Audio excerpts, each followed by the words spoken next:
This is probably one of the funnest van tours I've ever had the chance to film. This girl is colorful, fun, energetic, and just has a damn good energy. She's been living the Nomad lifestyle for quite a while. She's been in this van for 4 years. Before that, she was in a minivan, and before that, she was sleeping in a tent down by the river. All right, let's go meet Amanda, and this is her dog, Frank. Hey there, my name is Amanda, and this is my van truck. Hey there, my name is Amanda, and this is my van truck. Truck is a 94 GMC G3500. I've lived in truck for about 4.5 years, and I had different vans for about 3 years before that.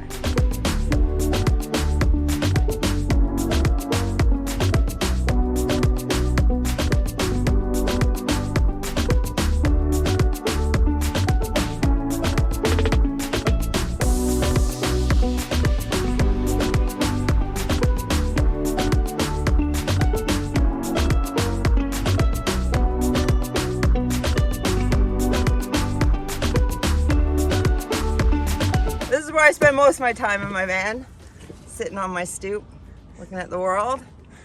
And so I made it nice. I made it nice for hanging out. I made it nice when I come back. I want my van to be soothing, so painted it green and purple, which are my favorite colors. As you can see, I was very inspired by my favorite backpack. So yes, I've just ended up one with the van, but I also do all my cooking outside. So this here is the cook station, and I got the Whisper Light stove in here and the lighter on the magnet, so I never have to go looking for it. Always accessible. Let gravity do the work of keeping it in place. And if anyone wants to with me, well, yeah. So next on in here, I got crash pad storage because I like climbing, but everything's got to have a purpose. So got a little beach with me and a nice couch. This is all food storage, food box. This crate I found in the wildlife preserve on Salt Spring Island and turned into this wooden food box to keep my potatoes in the dark. So that's that there. Somebody left that in the woods. And then I got my to-go coffee station for, you know, those scenic coffees that we know every van lifer loves to partake in. And then as if scenic coffee wasn't enough, I roast my own. So getting low on roasted, but I got some Tanzanian and some Brazilian, and I got a few more on the way. So, you know, try to keep these in here looking nice. Yeah. And then family heirloom spice rack. So I found this when I first did the build here in Cumberland at my grandpa's. This was in the his old tool shed, and I found that all dusty in the back corner and decided to just clean it up a little bit and then fix it in here to hold all this other stuff that floats around, you know?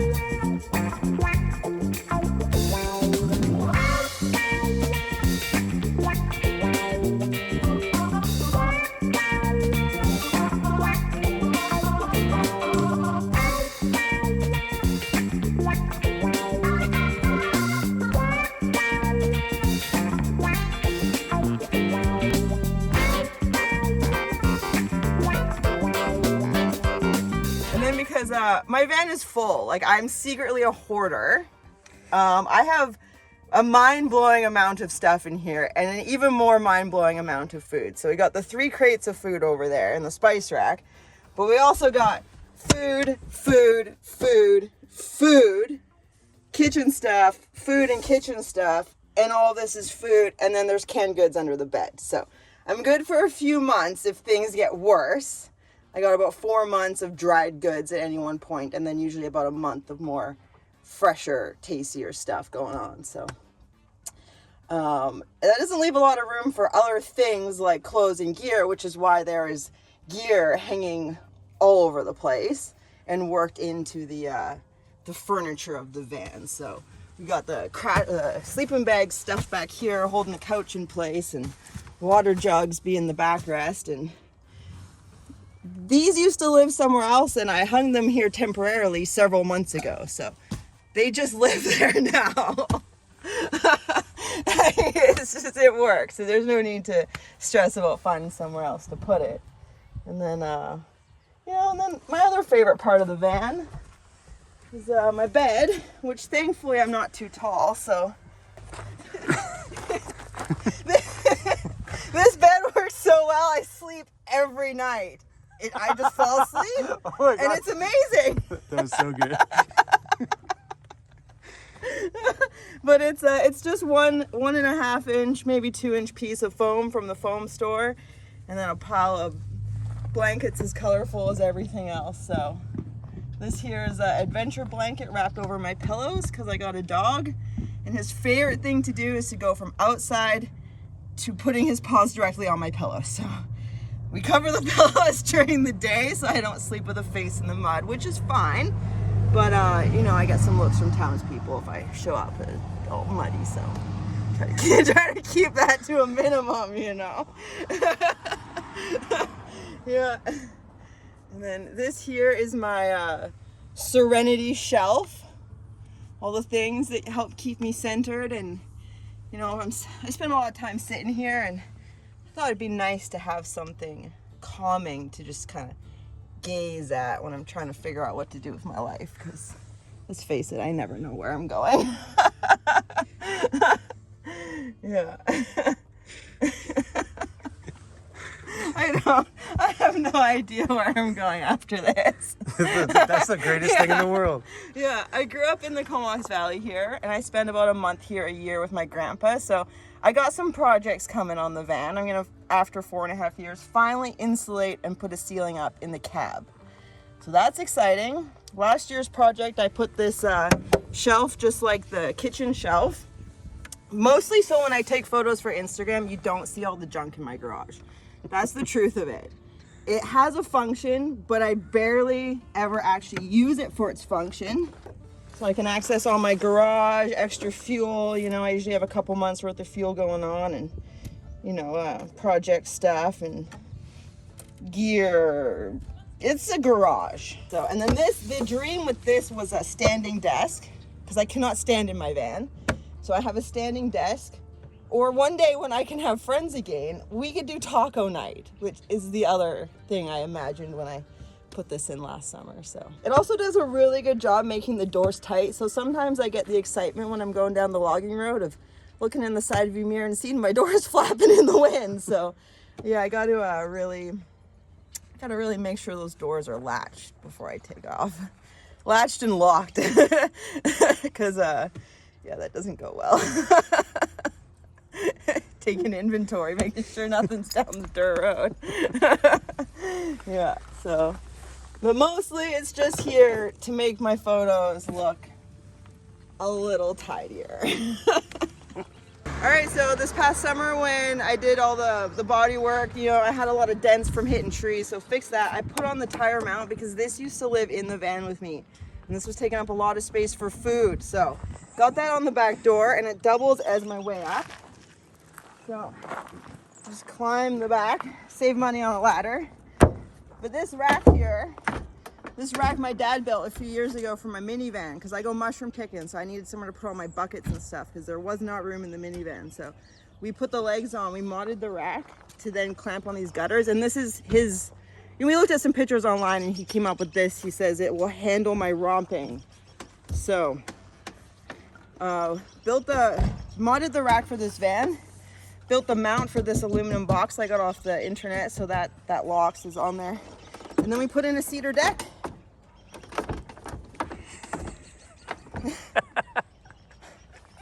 Mostly I like to drink coffee up here, like a little yoga. I can do a lot of yoga in my van laying down or sitting, but it's nice to be able to stand up here, be with the trees.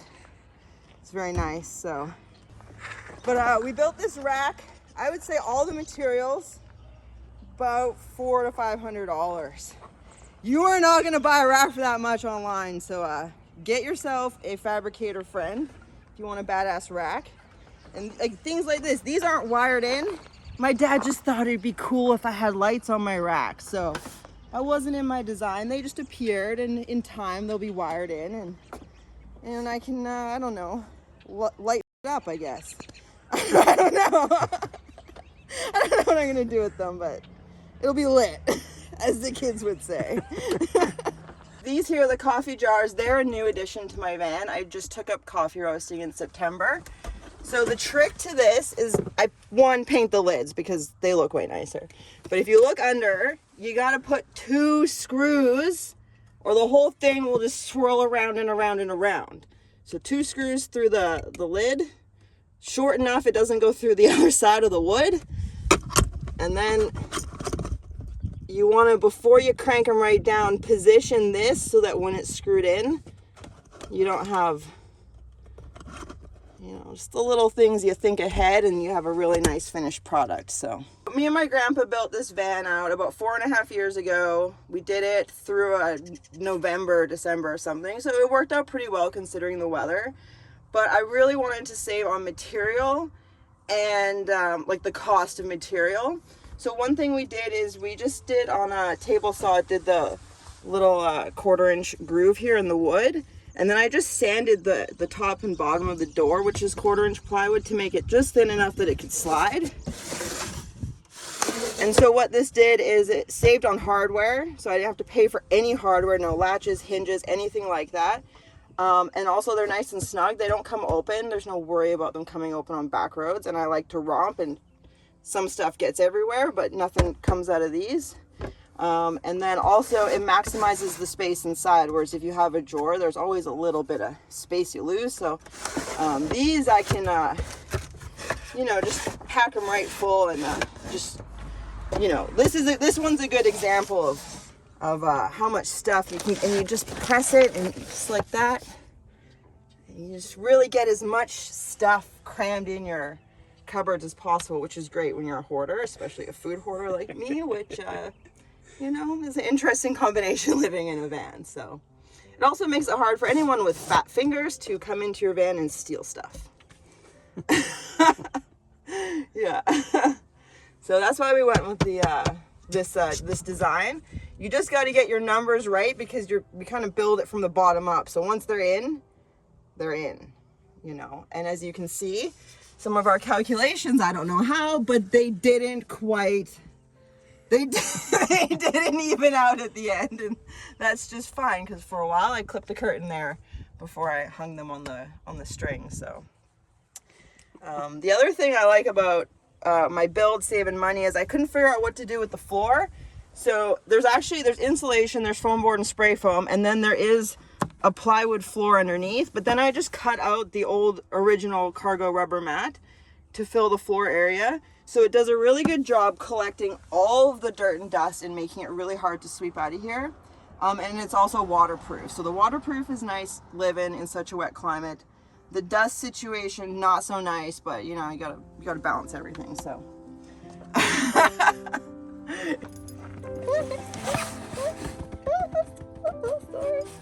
That little story thing.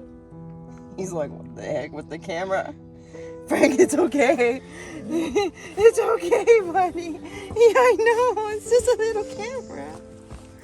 You have my camera in your face all the time. Frank and I here, we moved into a van almost 7.5 years ago. We were living in Squamish, and when we moved there, the town motto was live, work, play. Well, that wasn't really that possible anymore with the way the town was going, so we gave up the whole work and play thing we gave up work and moved into the van so we could still play and have somewhere to live. We could not afford to pay someone else's second mortgage anymore, and I was not willing to work multiple jobs so someone else could own other houses. So when we gave our rental notice, I actually didn't own a vehicle, and somebody didn't want me living in a tent in the middle of the estuary, so they gave me an old van, and that van lasted about 5 months. The engine seized. The weather was nice, so I lived in a tent for about 5 months down by the river, which is definitely not allowed anymore. But it got me going, so I then could buy a minivan, and so we lived in a minivan for over 2 years. We couldn't even sit up straight. If it's raining, you open a door and it's raining inside. It became a lot, and the suspension couldn't handle the food hoarding. So after about 2+ years of murdering that van, My dad found this van for me on Craigslist, and it was waiting to go to auction. So it was about a week away from going to auction. So we got the empty van. I was the second owner. We got the van for about $2,600. That was 4.5 years ago. Don't expect to get a price like that now unless the person doesn't know anything about the value of these old Chevy GMC vans. So then we built the initial shell. And over the years, I've added things and, done upgrades, added the shelf a year later, added the kitchen door a year later. Then, a couple years go by, we built the crate, we built the back thing. And then last summer with COVID, I didn't feel right driving around all over the place. And I didn't want to be around the crowds of people flooding to BC essentially. So I hung out in my parents' backyard and we did the body work. We fixed all the rust and we filled the dents and we painted it green and did the party doors, did the purple on the side and the back doors. I had just bought a bunch of different colors from Opus and decided I was going to get them all in there, and that's what came out at the end of the day. There was no plan at the start of the day, and that's what happened several beers in and about 8 hours of painting. So it's a constant work in progress. I have a long list of projects coming up. I never got around to finishing the front, so I'm going to be insulating and putting in a cedar on the ceiling there, so I just can save 10 minutes a day wiping down condensation, keep a little bit of heat retention. I've never wired power, so I do have a panel that I can fold out and a little power bank, but mostly I charge power banks while I'm driving. So that's one of the things I'd like to do is wire into the inverter. And it's a home. It's like living in a house. Like you always got projects when you're a homeowner, same as living in the van. I never had a bunch of money just to throw it at once. So every year, round up some funds and put it into the van and do some projects, spend time with my grandpa, spend time with my dad, just like having those memories of working on things together and learning some new skills. So over time, I just become a more skilled person, can create more things and do things for myself. And I also do pretty much all the mechanics on this thing. So I've done a lot of projects. We've resealed the intake, brakes. I'm mostly through replacing all the suspension. I can do a full tune-up, plugs, wires, everything within an hour. So that feels nice that I've got that down real smooth, but it saves me a lot of money. So this van, total into it, after about 4.5 years, I have about 10 grand into it. I've saved thousands and thousands of dollars doing things myself. And what you don't see in the money I've put into it is there's also about 700 man hours between me and my dad and my grandpa and friends that have helped me. So it takes time. It took a lot of time, but I feel like this house really represents me, and it feels like my favorite place to hang out in the world is inside this little box. So I'm glad I did it this way and slowly, and that I spent the time in the minivan to really be able to imagine exactly what I wanted, so that when I ended up with something bigger, I could commit to it as my forever van and make it something that just felt good to live in. So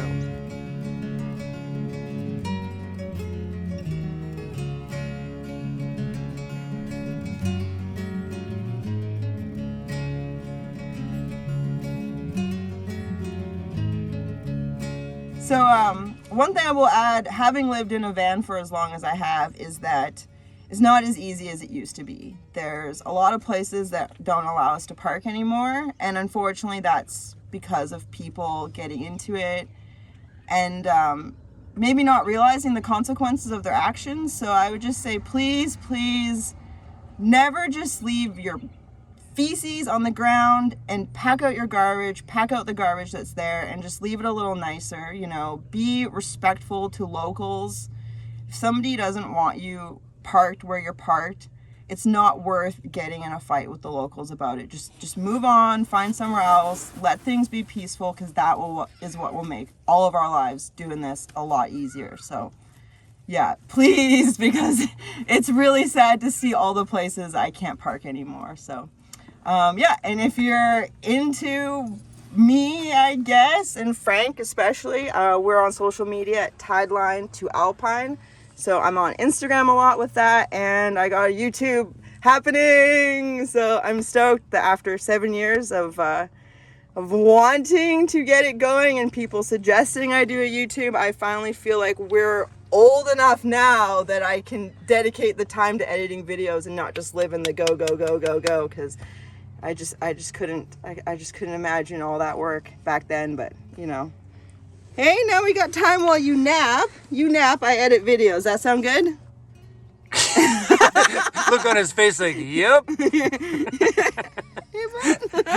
right. Thanks for showing us your home. Yeah, thanks for coming by. See you guys.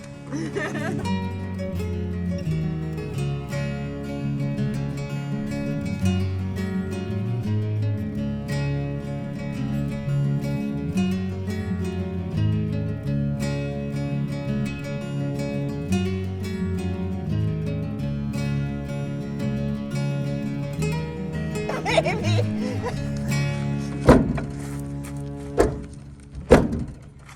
Oh wait.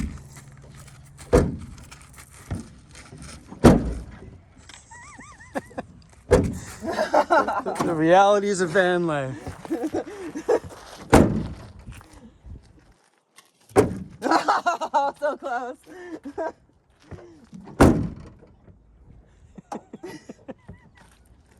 Yeah.